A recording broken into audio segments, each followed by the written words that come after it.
maybe Paul can come up with some Yeah. way of writing it We'll try. for not allowing them to overhaul vehicles or work on them on the city streets. Yeah, we can do that. I like that one. Good morning. This is the Ordinance and Policy Committee for March the 13th, 2024. Present this morning are Congressman, Whoa. you got an, I bet you get a pay raise with that, don't you? Councilperson Clinton Sprinkle.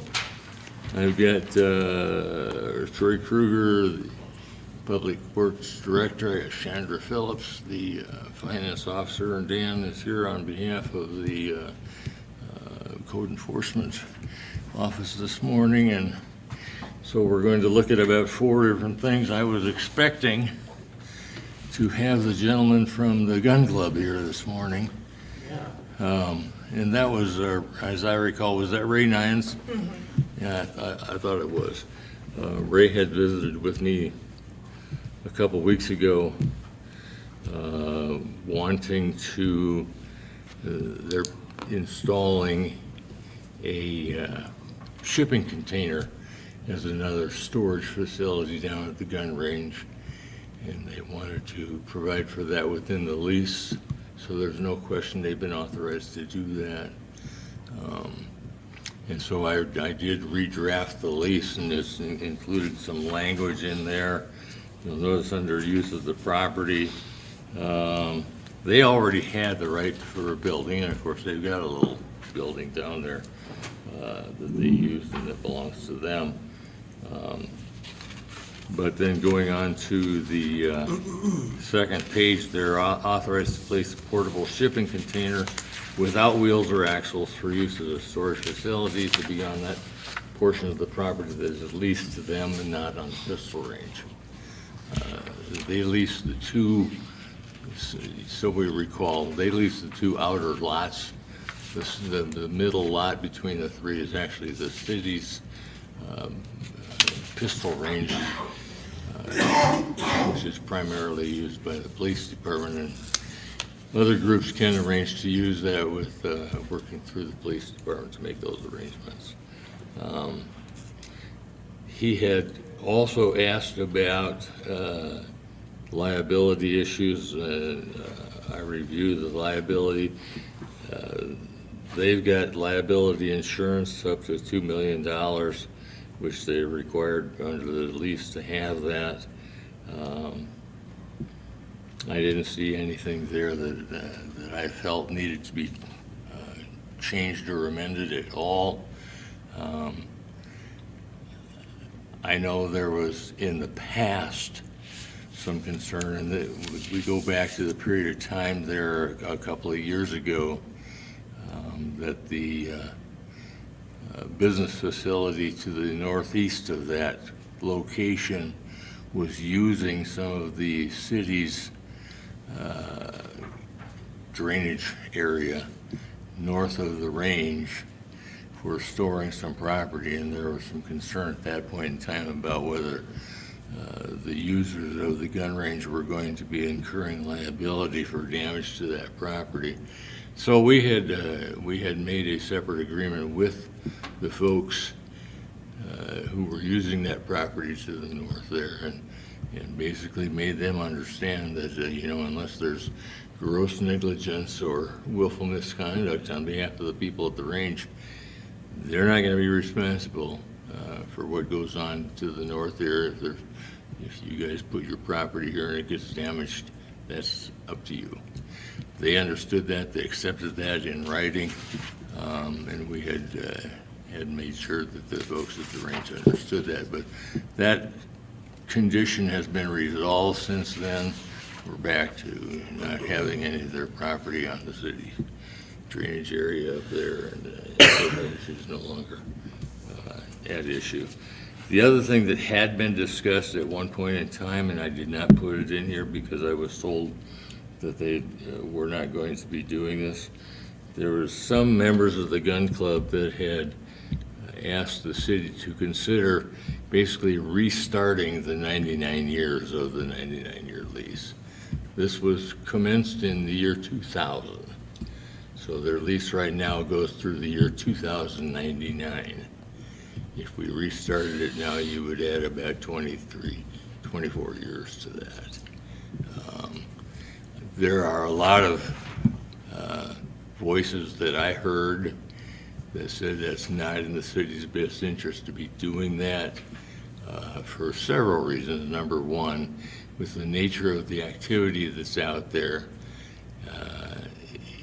especially if there is any further growth of the city to the north, that may be a real problem, having a pistol and rifle range right there. And they may need to look to move it out of the city limits at some point in time anyway. Number two, 99 years is a long period of time. None of us will be here, and we can't really predict what the status might be in that. Those were really the two main things that were expressed to me when that issue came up, so I did not draft any change in the nature or the length of the lease. So I'll throw it out to you guys from council, and is there anything you want to say or does it look all right to you? The only other thing, Paul, is it's not in city limits, so it does not fall under Dan's jurisdiction as far as like any shipping containers in city limits. They have to have walls Right. and pitch and roof and everything.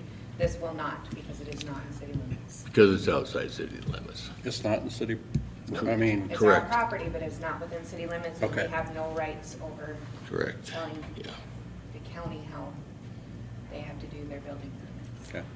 yep. Thanks for reminding us of that. Anybody else? Is Ray the one that will be signing then, so I can make sure to get that? Well, I didn't ask Ray. I assume it will. I'll find out before and we'll finalize the name that's typed on here. Is he still the president? Okay. He was the last time we did this. in Tom still is? 19. I think so. Okay, we'll find out. Yeah. And I'll make sure that whoever is current president is the name that gets typed. Yeah, the sheet says Tom Sell on it. Yeah, it does. That was from back 4 years ago, 5 What might years have ago. changed? We had done a minor change in that lease in 2019, yeah. Okay, so we'll, with the recommendation of council, take that to, recommendation of these two council members, we'll take it to full council next Monday, seeking approval. And next up on the list is ordinance number 1072. We, by law, were authorized to collect a fee for non-sufficient funds checks, things like that. But yet, in the same way, we have never officially included that within the authority of the finance officer under the ordinances of the city.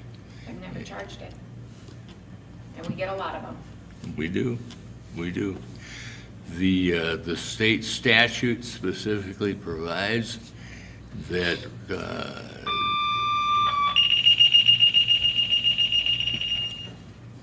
that basically anybody that's, or a business or a government entity, whatever, whoever accepts payment, to whether it's checks, ACH payments, things like that, if those things come back non-sufficient funds, you're entitled to not only seek reimbursement for the amount that was supposed to be included in the check, but you're also entitled to collect a fee, which pays for the administrative costs of collection, things like that.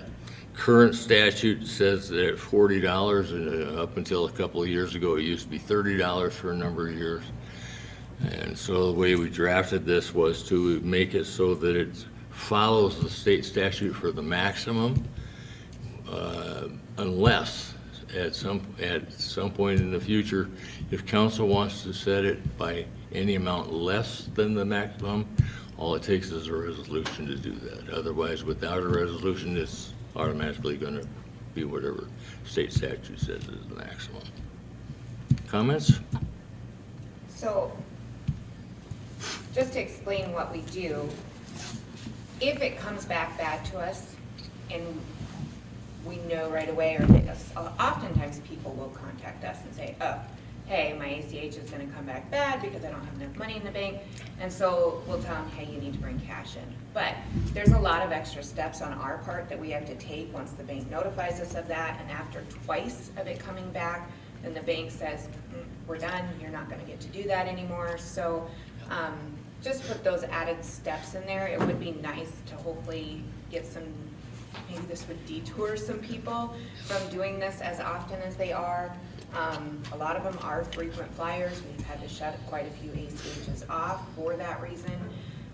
Now, if we get it bad and it's a bad check, or it's a bad ACH and we don't hear from them, we do shut their electricity off, and they do get charged that disconnect fee as well, because most of the time now, Brandy, the utility billing clerk is able to shut it off from the office, but there are times that we have to send our electric department out there to shut them off too, due to non-payment. Again, there's still a lot of administrative steps that go into that. We have to notify 911 because 911 usually gets the calls after 5 p.m. We notify Public Works, the electric department. So there's just a lot of steps that go in there. And we've actually had people say, oh, you don't charge an NSF fee? Huh. So I'm hoping it's a way to get us away from that as much. Thankfully, our bank does not charge us at this point in time, but there has been talk of it. But right now, because we're a local government agency, they do not. It may detour a lot of the bad checks. We actually, just a couple months ago, had someone who got into a really good habit of writing us a check on shut-off day and then notifying us the next day, oh, it's gonna come back bad.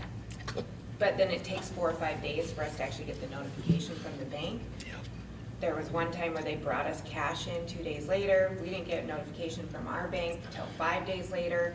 I don't want that cash sitting around, because until the bank tells me that it's not there, I'm not going to put it back and forth. And so I'm hoping this shuts down some of that confusion and drama.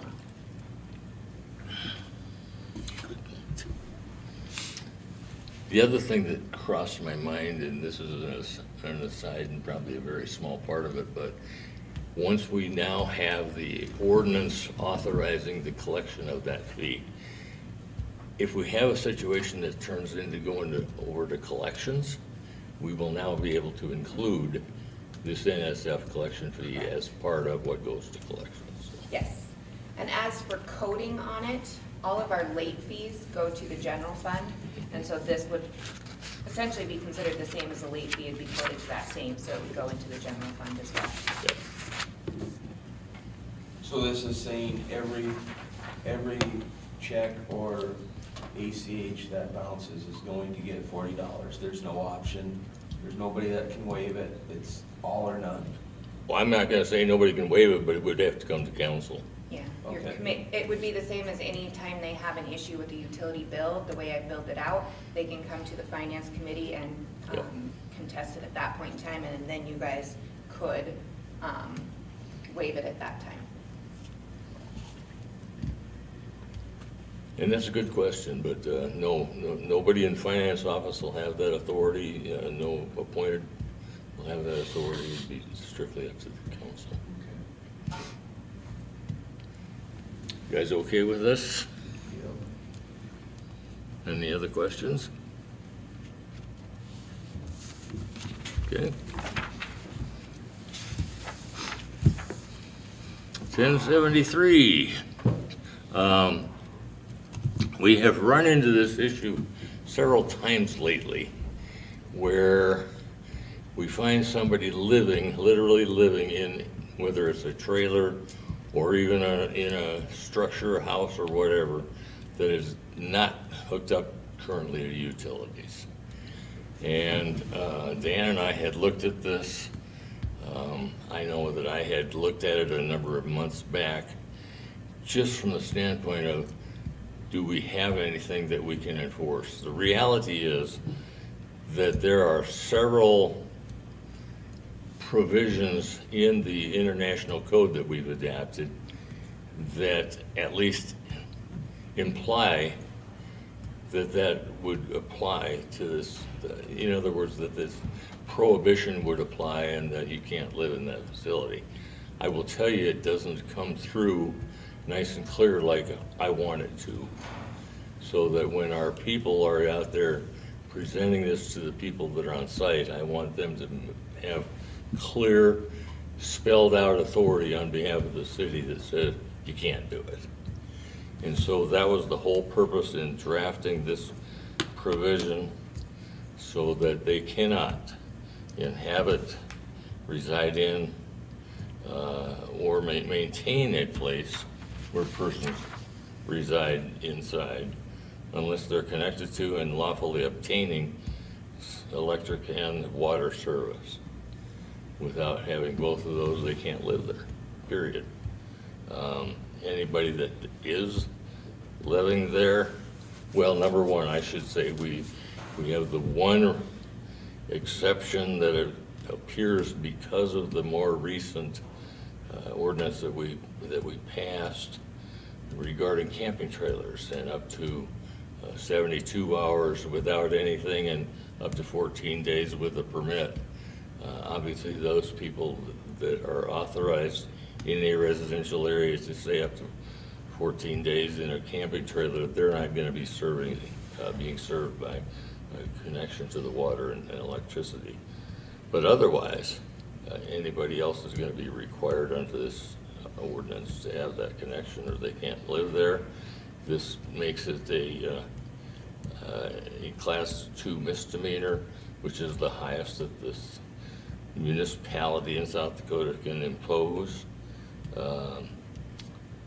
So either the owner of the property that's allowing it or the people that are actually staying in it, either one can be charged with and be found guilty under the code for that. And in addition, if we need it, we can go to court and get an injunction. We can go to court and get an order to remove these folks because of the language that appears here in the ordinance. So. This has been a problem actually for years, but increasingly worse in the last 6 to 8 months. Yes. Seeing several of them. Yep, we've had theft of electricity from other locations. We've had borrowing it out to other people, which becomes a safety concern to our electric employees. And then it came down to, I remember talking clear back with Mike about this, so like I said, it's been going on for years. Cody, nobody could find something that specifically said that. Yep. Hopefully Dan and Paul really got together and did this, and this also helps Dan with his vacant structures as well, because he works very closely with our office on, is the power off, is it on? If it's vacant, if there's no utilities, it's supposed to be registered as vacant, so that helps him with that too. But, and this is not any one location. This is actually all over the city we're seeing this problem. Yeah, we've seen several examples of it. This at least gives us the teeth that we need to be able to. And much easier when they come back and say, show me where it says that. Now they can. Now we can, because Yeah. Dan can show them what IBC says, but you have to It's know what IBC is saying to know what it's saying. well, and it's more vague than I would like. Yeah. You can really put them together and say, gee, if I go to court and present this in a brief with laying out the components, yeah, I could probably win the case. But to just walk up to somebody and show them in plain language why the current municipality code does not allow them to be here. This will do that. So like after the 14 days period, they have to be disconnected? Is that what it said? Well, the 14 days is only going to be applying if they've gone and gotten that permit. Yeah, If they don't get with the permit, they got 3 days. yeah. And recall also that whole ordinance only applies in the residential area.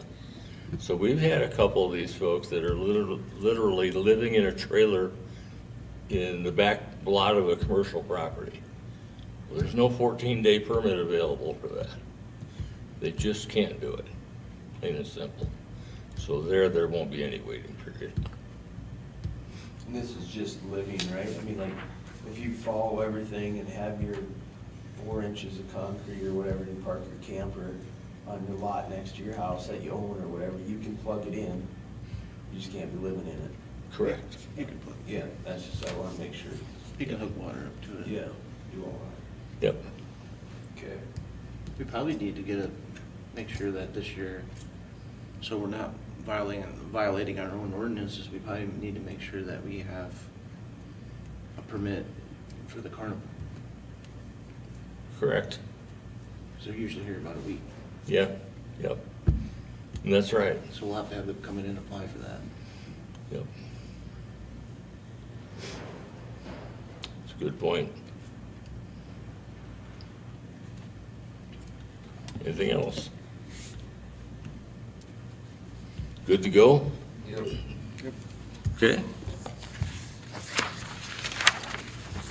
Last item on for today, a change in policy that, actually I should let Chandra probably explain this a little better than I can, just because of some of the experiences from a few of our department heads and how this comes into play. So in review of all of our city policy, our personnel policies, which I've been staying pretty up to date with you guys, was reading the sick leave policy. It actually didn't say what we were doing. It was saying that the only time you could use your sick leave is if you had an actual disabling illness or injury, or if you had to be the caretaker of someone who had a disabling illness or injury. What we've done for years and years and years, much longer than I've been here, is we've allowed them to use sick leave to go to a doctor's appointment, or take their child to a doctor's appointment. So my suggestion was, and there were several questions on it too, from other departments, is that what we want sick leave for? Or is that vacation time? After discussing this with all department heads, Public Works, Public Safety, they wanted to keep it the same. The reason that they looked at potentially making it vacation time for doctor's appointments is it gave a little more authority back to that department head. And some of our departments that we know have been super short, if it's sick leave, they don't have a lot of, sorry, you can't go. If it's vacation time, they can say, I'm sorry, no, we're short-staffed, you have to reschedule. So that was where some of those questions came up. It also came up, does it have to be a caretaker to take them to the doctor? Ron, I'm going to use you as an example. I would assume, and I might be wrong, that if your wife has a doctor's appointment, oftentimes you go with her. Yep. Are you technically her caretaker? I would assume, again, you're not, you're going with her so that, you know, you can drive her. That's why my husband goes with me. He has to drive me because I'm kind of a pansy. So they didn't want to limit it to just the caretaker. If it's your spouse, if it's your immediate family that you need to go with, then that's perfectly fine too. So ultimately, all we ended up doing is just adding in the verbiage of what we're currently doing and have been doing for years. But I wanted to make sure that that is where, Clarify it. yeah, clarified, number one, and that our department heads were okay with that because some of our department heads have been having issues with being short-staffed. So everyone in our discussions was okay with it. They were happy with it. Believe it or not, I may not always be here. Our HR director may not always be here. Paul may not always be here. And a lot of these policies we are finding, it's the way we've always done it, and it's not clearly defined. And it's my goal to get some of these policies clearly defined for when the three of us are here, someone new can say, nope, this is clearly what your That's policy says. what we've Yep. basically done, but there's no documentation Correct. to back it. Yep, this is just making the documentation for it, correct. So this shouldn't change our personnel policy then at all? Shouldn't what? It shouldn't change our personnel policy then? It's not changing your operations of how you've been doing it, but it's changing the policy to So we'll add have, in what's so we'll have to allowable. resubmit new policies to everybody? Yes, yep. Thank you. I hadn't thought of it that way, but I see what you're asking. Well, every time we talk about stuff down at somebody will go to their locker and pull out their personnel policy and we'll read it word for word, so. Right, They, right. those guys follow the policy pretty closely. Yep, So yep. the new policies, as soon as they've gone through, because we have to have resolution, so after 20 days of publication, which is 10 days after the council has approved it because of how our local newspaper has informed us now. Then we update the personnel policy book, and it's now posted on our website for any employee to go to at any point in time, no matter where they are. Yep. So we're not printing them off anymore. We've notified all department heads to notify their employees that that personnel policy book is on our website, and as soon as it's new and updated, we update it, and that's the policy manual they should be reading. Because we are changing a lot of policies, and it was getting very expensive to be printing them off. And since our website can allow us to do that now, that is where the updated policy books are. Is there anything in the policy where, for instance, somebody sick for more than a certain number of Yep. days that they have to have a doctor's? Yes, 3 days. If you were gone, absent, sick for 3 days, you have to have a doctor's note. Okay. Yep. So what are you saying here where it says, if additional time is needed for travel to or from medical appointments?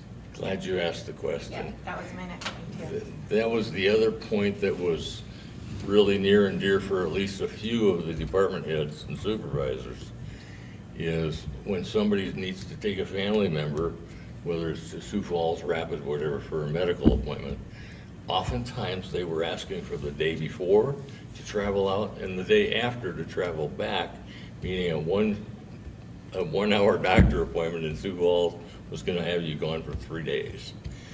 By making the travel period only available as sick leave. Vacation time. I'm sorry, as vacation time, that gives that supervisor a little more ability depending on their needs and requirements. And the other thing that it does is it really makes the employee responsible for how they're using that extra time. Instead of abusing it. Correct, yep, yep. And in some cases, it really was abuse. It was. So this gives that additional tool to help curb some of that. Because there's really, I mean, if somebody comes in and says, my wife's got a doctor's appointment Friday in Sioux Falls, there's no way to make them prove it with a HIPAA law. Yes, actually you can. We can require them to show it, An appointment, not what it's for. If you Right. confirm, show an just the appointment. fact of an appointment, yep, we can. So But- what if I go to the clinic here and they say, we're gonna send you to a specialist in Sioux Falls? I'm still required to use, because I don't have any other option, I'm still required to use my vacation time to travel back and forth to Sioux Falls? If the travel is other than on the day of the appointment, yes. If the travel is on the same day as the appointment, no, Okay. then it's all sick leave. So you more or less, if it's an out-of-town appointment, you're gonna get, if you want to, you can burn 1 day of sick leave. Mhm. You know, if your appointment's in Texas, it don't matter, you're gonna get 1 Correct. day of sick leave for an out-of-town appointment. Correct. Okay.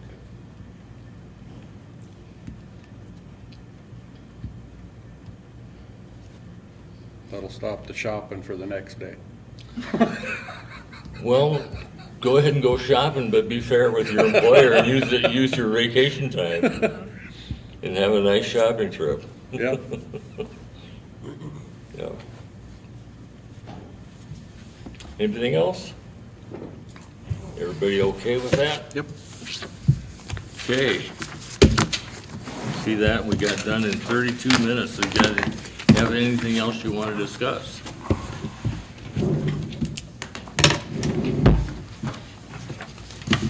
If not, well, thank you and see you next time. Like I said, that other one, you look into it. I will. That's only organized. Yeah.